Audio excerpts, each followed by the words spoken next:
capitaine, c'est celui qui a la barre, quoi, et qui conduit le bateau. C'est à nous de décider qu'est-ce qu'on veut faire cette saison. Si on veut jouer le haut, si on veut jouer le bas. Et après, t'as les moussaillons, quoi. C'est ceux qui rentrent qui vont faire la différence. Et c'est tous ensemble aujourd'hui, on va chercher un résultat. Allez, Mathias, tu es là. Oui, tu nous as voulu poser cette question. Je te laisse ouvrir ce débat. Alors, déjà, pas de chance. J'ai eu l'idée de ce débat le jour de l'élection.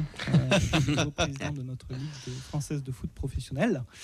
Tout d'abord, le débat, moi, j'aimerais bien le diviser en deux parties. Donc, déjà, commencer peut-être à parler sur le sportif et peut-être à parler de ce qu'il y a autour du sportif.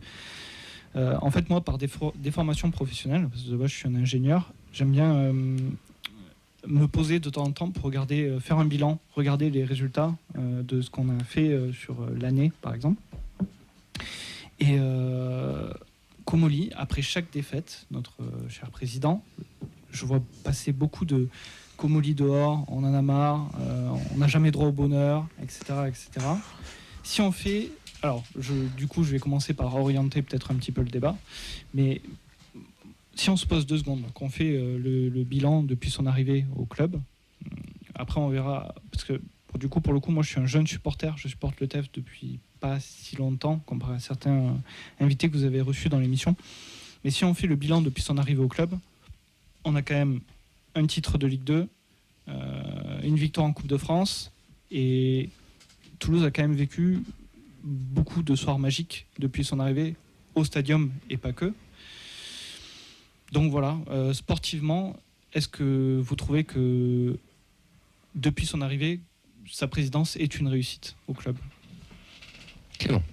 Bah écoute, je trouve ça très compliqué de répondre autre chose que oui à cette question. Je trouve que c'est une grande réussite en effet. Il faut se rappeler quand même de où on était avant l'arrivée des Américains et de Damien Comolli. Alors oui, Fred peut-être, mais j'assume. Et ne commande pas ça, Clément, s'il vous plaît. Tu remarqueras que j'ai pas dit ce qu'il a fait. Non, mais je trouve qu'on a changé beaucoup de choses en termes d'image, en termes d'ambition, vraiment, on est passé d'une dimension à l'autre. On était vraiment ce club qui végétait dans les tréfonds de la Ligue 1, si ce n'est moins. Et en quelques années, je trouve qu'on est devenu un club crédible de Ligue 1, qui inspire d'autres clubs, qui inspire à l'étranger. On parle de nous et c'est enfin pas pour se moquer de nous, comme ça a été le cas pendant très longtemps. Je fais un bonjour aux journalistes français qui ont quand même longtemps pris l'exemple du TFC comme le club cliché de Ligue 1 sans ambition, à qui il n'arriverait jamais rien de beau. Et voilà, on a gagné le Coupe de France, on a joué la Ligue Europa. On n'est pas en train de... Enfin, moi, je suis quand même relativement serein cette saison également pour le maintien. Et ça, c'est quelque chose dont on était très, très, très loin avant l'arrivée de Comolli. Donc, moi, j'estime en effet que c'est une grande réussite pour l'instant. Vous connaissez mon amour pour Clément depuis la 300e. Non, j'ai quasiment le même avis. Si on prend sur 4 ans, c'est très bien. T'es descendu après une saison catastrophique Covid, tu sais pas trop où tu vas, tu rates la montée de peu, ensuite tu montes, t'arrives à gagner la Coupe de France derrière et après tu vas faire la Coupe d'Europe. Donc quand j'entends on n'a pas le droit au bonheur, je pense qu'il va falloir un peu se calmer. En effet, sur les 4 ans, moi si ça dépend où tu vas amener le débat, mais si on reste que sur les 4 ans, c'est une réussite. Après sur l'année, ce sera un peu différent, mais après je rejoins Clément, il y a ton recrutement, on en parlera après, mais c'était quand même correct. T'as pas fait de folie, parce qu'il faut pas oublier que les droits télé, et en plus avec la réélection de Vincent Labrune, je pense que le championnat va continuer à ne pas progresser, voire à baisser. Donc t'as fait un peu l'écureuil. Oui, t'as beaucoup vendu. Non, t'as pas trop dépensé. Mais t'as fait des économies, peut-être là où des clubs comme Montpellier, par exemple, n'ont même pas pu se renforcer. Angers, c'est très compliqué. Saint-Etienne, ça a pris que des jeunes. Enfin, donc voilà, moi je pense que je suis aussi comme Clément assez serein pour le maintien. Chercher plus haut comme une Conference League ou un top 9, plus compliqué. Tu veux que j'enchaîne ? Après, sur les critiques, ça dépend sur quoi on se base aussi. Est-ce qu'il y a une crédibilité déjà sur les réseaux sociaux ? Non. Où il y a 95% des messages sont des critiques. Mais ça me fatigue. Ça fatigue, bien sûr, ça fatigue, mais est-ce que c'est réellement un sentiment global d'un ras-le-bol, entre guillemets, des supporters, de gronde qui couvent avec Fred qui va avec la fourche faire dégager le président dans ses bureaux ? Non, on est loin de ça. Enfin, il y a plein de petits détails qui peuvent déranger, on peut ne pas être d'accord, comme il y a 65 millions de sélectionneurs, et je pense qu'il y a 65 millions de présidents de club aussi, mais tu fais le bilan global, il est inattaquable. il est inattaquable. On n'a rien connu de mieux au TFC dans ces dernières années. Attention, sportivement. Mais on parle que du sportif. On parle que du sportif. Sportivement et sur le reste aussi. Sur la gestion, je suis désolé. Si, moi, je suis... Si tu fais une entreprise, c'est une entreprise. Si tu as envie vraiment de faire des sentiments, tu crées ton association de quartier, tu crées un club de foot loisirs et après on discute. Mais même là, déjà, tu as déjà des conflits humains et tout. Alors t'imagines sur un club comme ça, c'est une entreprise. C'est froid, tu peux ne pas apprécier, mais ça le mérite d'être fait. Et il y a moins de copinage qu'il y a pu avoir à une époque. Ça, on en reparlera plus si tu veux. On en reparlera si tu veux, mais ça dégage plus, quoi. Après, c'est sûr qu'il y a moins de sentiments. Ouais, moi je pense, pour vivre ça de l'extérieur, parce que je suis pas de la région, moi je trouve que la chance de Toulouse, c'est que depuis 4 ans, on parle de vous. Et il y a 5-10 ans en arrière, moi tout ce que j'entendais, c'est que votre président, il préférait les chevaux que son club de foot. Donc voilà, moi je m'arrêterai sur ça et je dirais que quand même, on a remis Toulouse à peu près sur la carte de France au niveau du foot et pas que du rugby pour le coup. Et je pense que c'est déjà beaucoup. Bon. Il y a un truc qui est très important à prendre en compte, je pense, et après Auxence, je te donnerai la parole, c'est que dans tout ce débat, il y a les réseaux sociaux, je pense, qui jouent beaucoup, il y a plein de choses, mais il y a surtout les gens.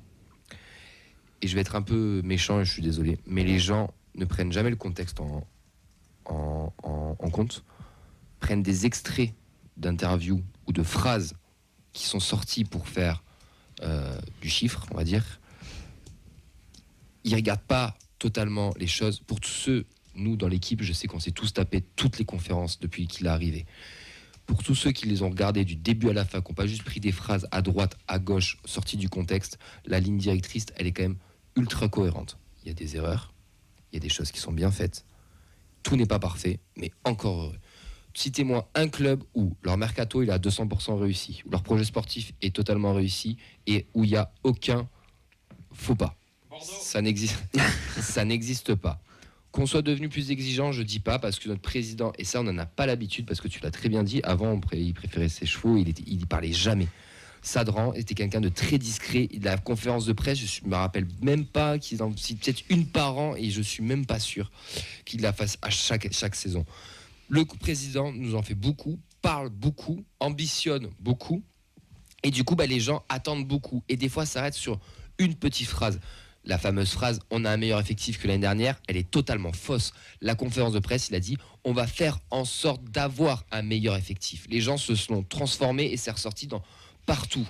Donc, avant de parler, de critiquer, d'analyser, prenez le contexte, regardez dans son ensemble ce qui se passe. Je dis pas que tout est parfait, mais comme je vous l'ai dit, il n'y a aucun club où c'est parfait. En attendant, sportivement, on l'a répété, il y a un palmarès, il y a quelque chose. Cette année, moi je suis pas inquiet pour le maintien non plus, et je nous vois viser au moins l'Europa League Conférence au haut du panier, donc la 7e place. Fais pas les yeux hauts, le haut du panier, entre la 7e et la 12e. T'es 7e, t'es européen, t'es 12e, t'es voilà. Mais ça veut dire que dans ta saison, t'auras des nuls, t'auras des défaites et t'auras peut-être qu'une dizaine de victoires.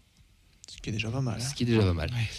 Mais moi, cette colère-là, je la comprends pas forcément. Mais les gens en attendent beaucoup. Je comprends, ils parlent beaucoup. Ils n'assument pas tout. Et ils parlent de choses qu'on ne comprend pas et qu'on n'a pas l'habitude. Moi, j'ai plein de discours avec des potes.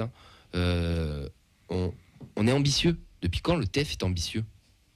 Ça fait 25 ans, putain, déjà, que je supporte le TEF. Il n'y a jamais eu d'ambition dans ce putain de club. Et d'ailleurs, je vous renvoie à la 200e quand on reçoit monsieur Alain Casanova, qui nous le dit clairement que même le président de l'époque n'avait pas l'ambition d'aller chercher plus loin. Il le dit lui-même en tant qu'ancien coach, que quand ils étaient 8e, il n'y avait pas quelqu'un qui leur mettait la pression pour aller plus haut. Donc là, on a un mec qui est ambitieux, qui veut faire un grand stade, qui veut faire du chiffre, qui veut arrêter de vendre ses meilleurs joueurs, qui veut faire des autres rentrées d'argent, donc faire des hospitalités, acheter son stade ou un truc amphithéotique, je sais plus comment on dit. Enfin, il veut tout révolutionner. Ouais, nous, le petit supporter lambda toulousain, on comprend pas. Là, ça nous fait peur. Et je peux l'entendre aussi. En cabine, ils sont en train de faire un mini débat déjà entre eux, mais c'est à vous de jouer si vous voulez répondre. Auxence, tu voulais pas intervenir ? Si. Nous t'écoutons.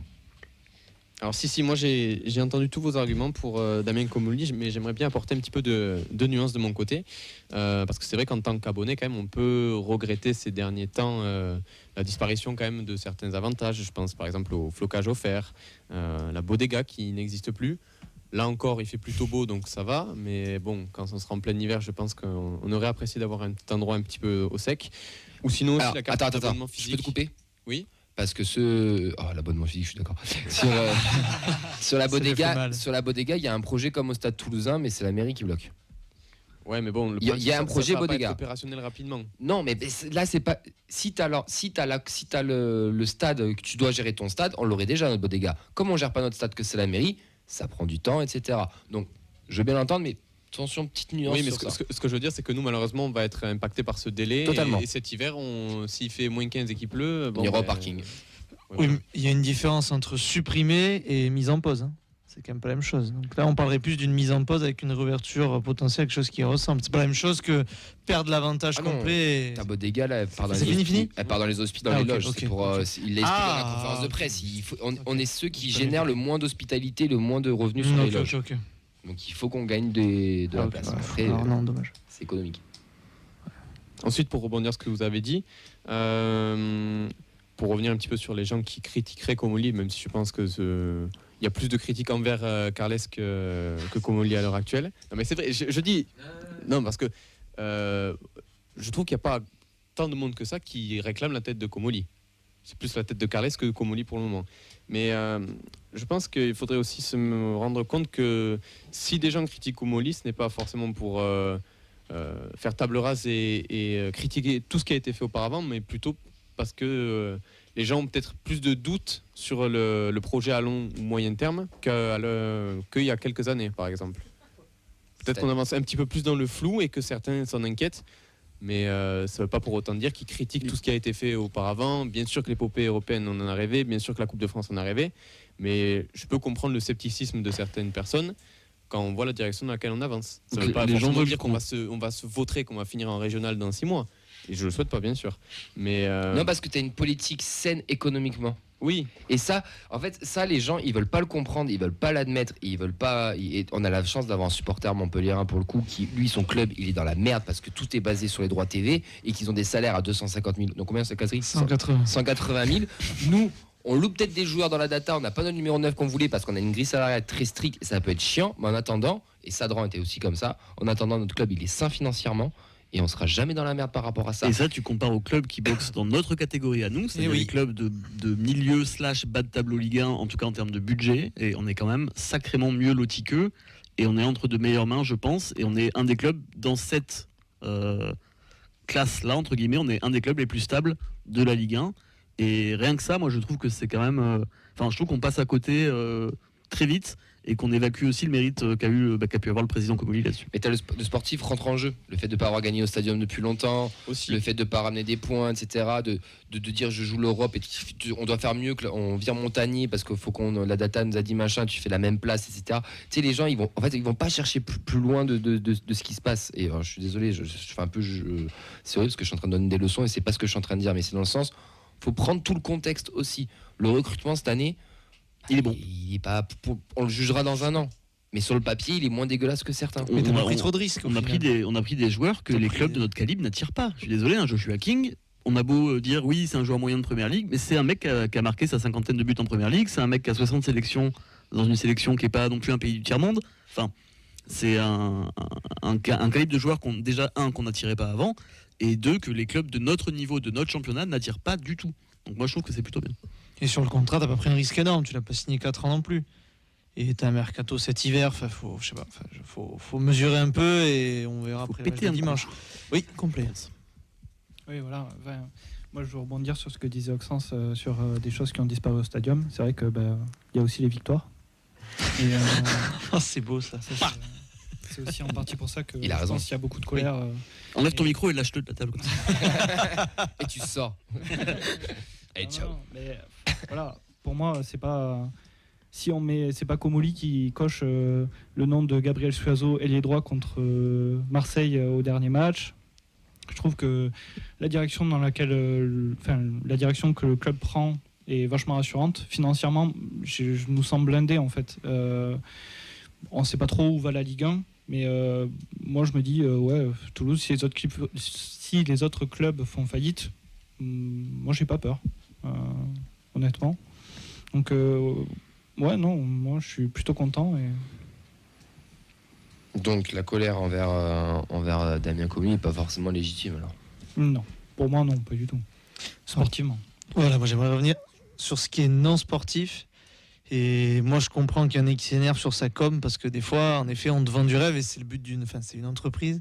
Et moi j'ai beaucoup de mal avec ça. Quand on m'enfume comme ça et on me sort des. Je sais pas, il arrive toujours à trouver une pirouette pour te sortir des infos, pour te sortir des stats. Et c'est vrai que moi ça me gonfle un peu.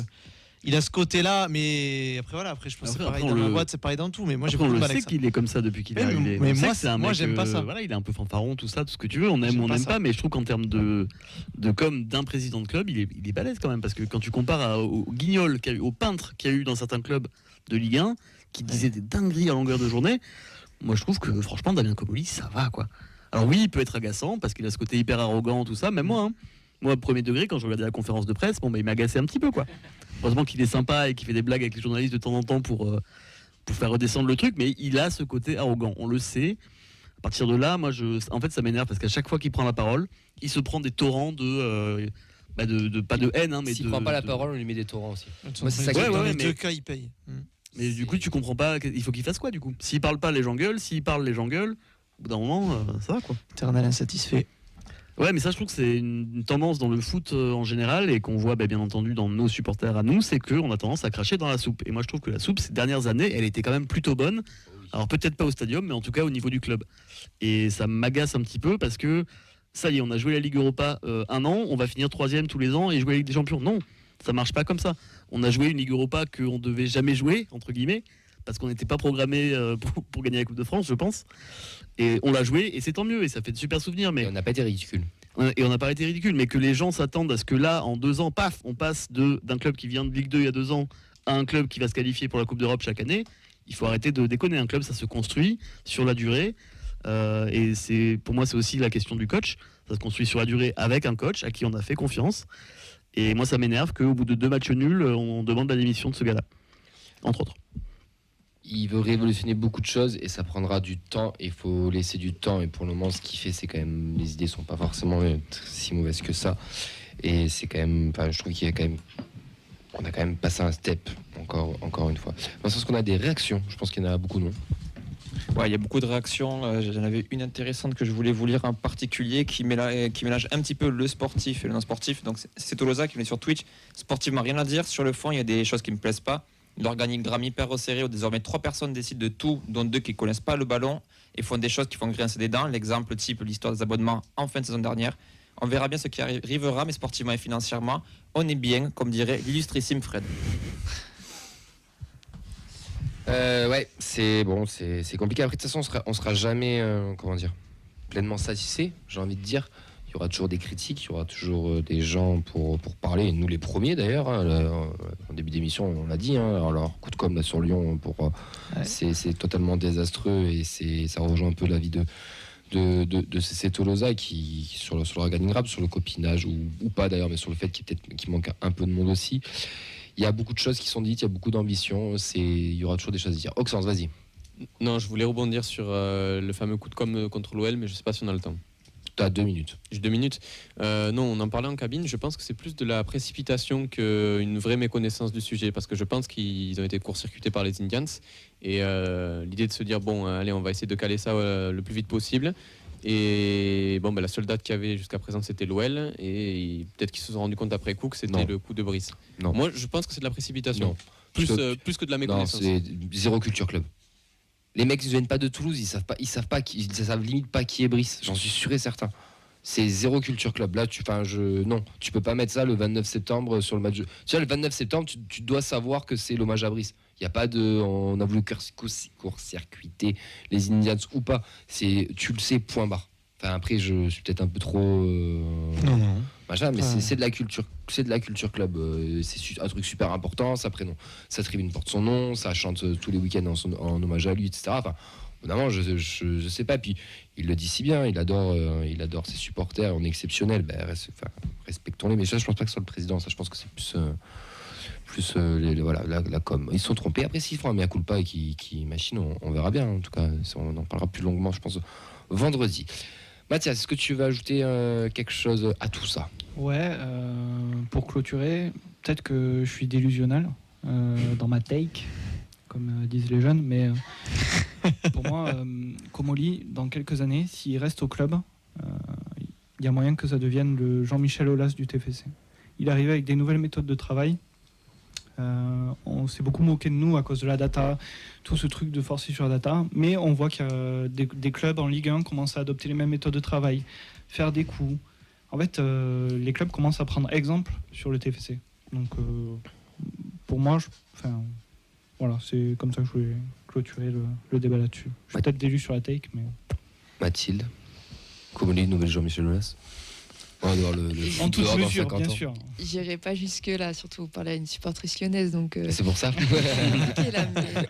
Non, Comolli, après, avant Toulouse, il a fait des choses. Son CV, il parle pour lui aussi. Et je pense qu'il a amené un modèle que lui, il a connu en Angleterre et qui était un peu inexistant en France. Donc oui, sur ça, rien à dire.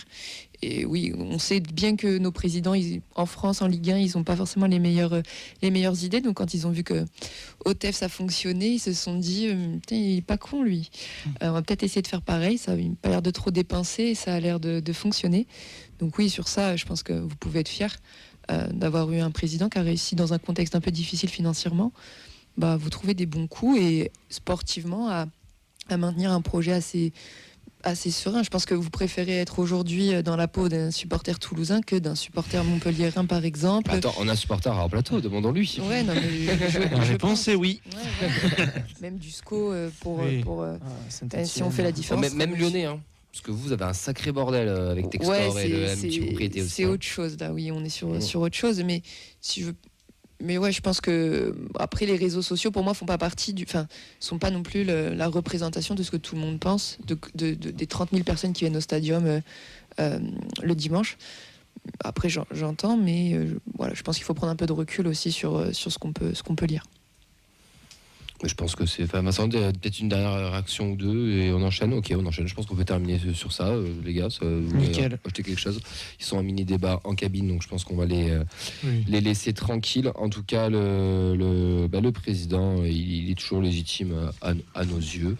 C'est l'homme de la situation pour le moment. Et après, on verra bien. De toute manière, il y aura toujours comme on a dit, des gens qui seront pas contents, des gens qui seront contents, des pro-Comolli, des anti-Comolli. Voilà. Faut laisser le temps de faire et on verra bien. C'est comme le mercato et les joueurs, on les jugera à la fin d'année. En attendant, il a fait la conférence de presse, il a répondu à tout le monde et je pense qu'il y en aura une en fin de saison ou en mi-saison, je sais pas, on verra. Peut-être à la trêve de Noël, ouais. Je sais pas. Faire un point. On verra.